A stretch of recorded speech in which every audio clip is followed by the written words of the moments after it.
Welcome to our presentation. We are Team A2 and we have been asked to evaluate the opportunity to invest into Shein, assuming to be an investment officer at a state employees pension fund. Moving to the agenda, we start with the financial analysis and proceed with the corporate social responsibility part, and then we are going to conclude with our investment decision. So let's start with the financial analysis and evaluation. Shein is not listed on any stock exchange. The company doesn't disclose its financials and executives don't make themselves available to Western media. Therefore, it's extremely difficult to gauge Shein's financial position. Shein's parent company is the Nanjing Lingshan Information Technology Company. Shein is backed by venture capitalists and several hedge funds. Based on estimations available in the web, in 2020, the company had an estimated revenue of $10 billion and a valuation of $15 billion. In June 2021, its estimated value was $30 billion, which corresponds to a growth rate of 100%. But how can we evaluate an investment with so little information? We followed a comparable company analysis approach. The CCA analysis is a process that is used to evaluate the value of a company by using the metrics of similar businesses in the same industry. I'm going to pass it off to Thomas now to present our results from the CCA analysis. So what's the CCA for Shein? We start by analyzing the industry and Shein itself by establishing a peer group consisting of similar competitors. Shein operates as a fast fashion online retailer in 200 countries around the world. Their products are characterized by very low prices. The main listed competitors include the following companies, each of which differs slightly from Shein. Zalando and Urban Outfitters are competitors limited to certain geographic locations, while H&M, one of the largest fast fashion companies in the world, and Boohoo also offer products in the mid-price segment. And last, we have Inditex, a parent company known for the Zara brand. To continue, we need a selection of ratios and multiples which are comparable and meaningful. In order not to distort these by COVID-19 and to determine growth rates, we need a comparison of these ratios over time. We agree on a time span of 2018 to 2021. Our biggest disadvantage to date, the public availability of financial statements, has now become our biggest advantage due to CCA.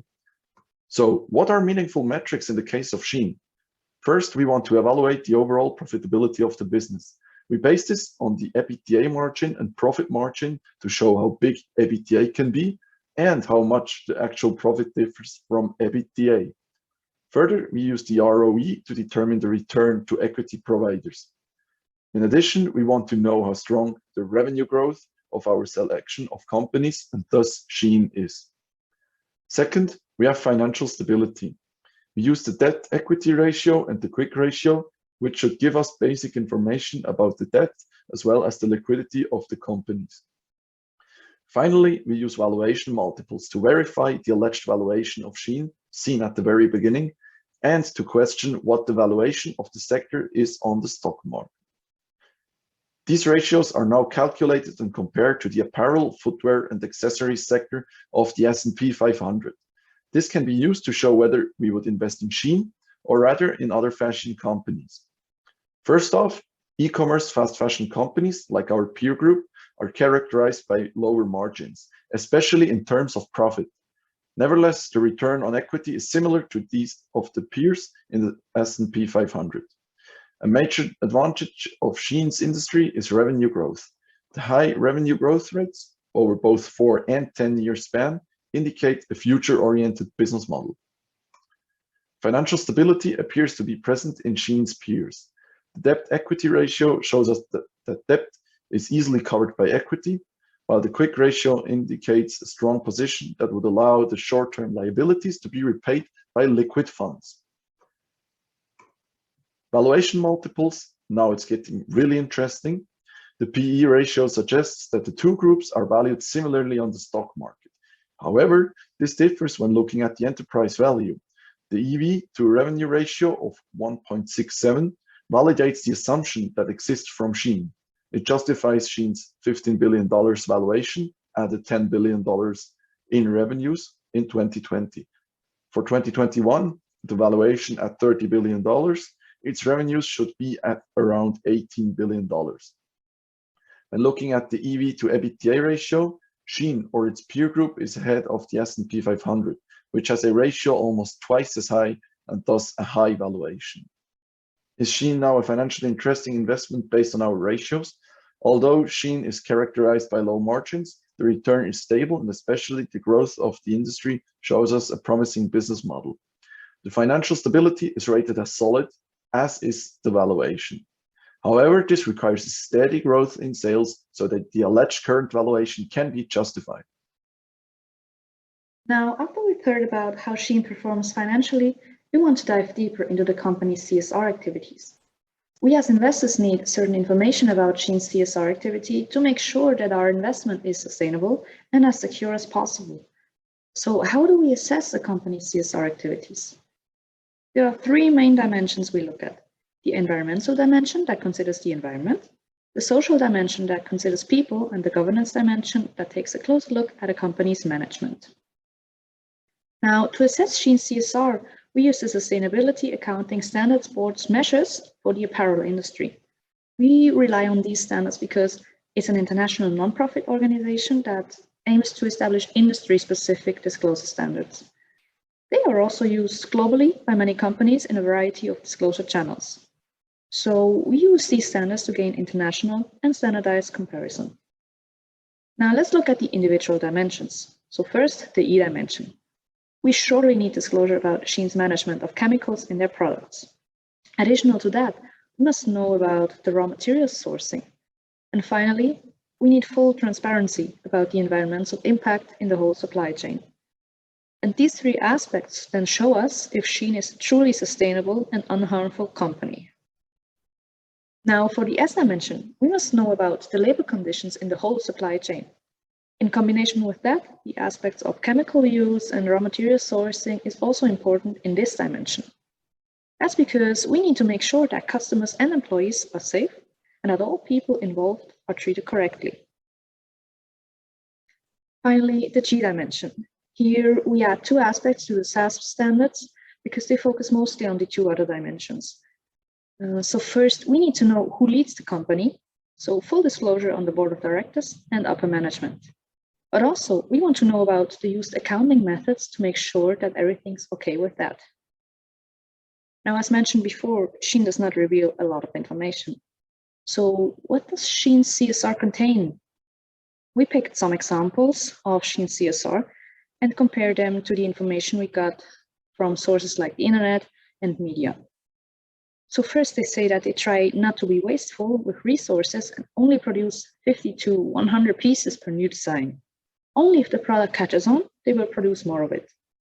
So on the first side, this sounds very responsible. But on the other hand, they have around 6,000 new designs every day, which results in over 300,000 pieces of clothes every day. And this is only the new designs. It is also hard to say if they do this for the environment or simply for cost saving. Now, the next point is recycled fiber. More and more of their products are or will be made out of recycled fibers. With this, their product will reduce the environmental impact. And now, the truth is sadly that only 1 to 2% of all clothes get recycled. And this is the case worldwide, so we do not assume that Shein does things differently. Now, for wages and benefits, they promise a living wage and also advertise with health insurance and other benefits for their employees. Well, in reality, workers in developing countries often don't even have contracts and face very poor working conditions. At the end, to the outside, they present themselves as a law-abiding company, but they ignore the demands from the government. For example, in Britain, companies over a certain size must state on their websites the steps they are taking to combat forced labor, but they do not publish the necessary information on their website. We just saw Shein's CSR and its problems. But what can we expect from a CSR report? H&M takes a different approach and tries to be as transparent as possible, or at least they say so. H&M made their whole supply chain available to the public and has a proper CSR report with relevant KPIs, for example, CO2 emissions, or that they use 50% recycled material for their packaging. They also made the statement to be climate positive by 2040. Of course, they are just an example, and a lot of greenwashing happens in the whole industry, while the abuse of workers and child labor seem to be the most pressing ones. But with a CSR report, we can at least compare the companies and see when things don't add up. So the biggest problem for Shein is their lack of transparency and communication. Now, what else must be considered for our investment decision? We as a state pension fund need to be very sure that our investment is future-oriented and safe, because the state serves as a role model. So which aspects are the most important ones nowadays? Of course, climate change and what comes along with that. First, there are state laws and regulation that adapt constantly, but for such an investment, also the consumer's attitude are essential. First, what are the main influence of climate change on the fashion industry? Surely, catastrophes like droughts or flooding influence production and supply possibilities. Also, viruses and disease can pose a threat. So how do states react to this? Certainly, new laws and regulation are coming in the next year that want to prevent further harmful climate change. Example might be CO2 reduction, ban for certain materials, or mandatory reporting regarding CSR. Such laws have already been established all over the world in different countries. Talking about CSR, does the world demand reporting from companies? Unfortunately, only China and most part of Europe do require such reporting. The US and Australia do not have one yet. Well, and what happens in the customers' minds? Studies have shown that there are increasing awareness for sustainability and that trends shift towards this. What also must be considered is that scandals spread much easier today. So finally, what does Shein's CSR report say? Since they're a Chinese company, they of course must have such reports, since they're mandatory, right? Well, the company does not provide any information, so there are no CSR reports available from Shein.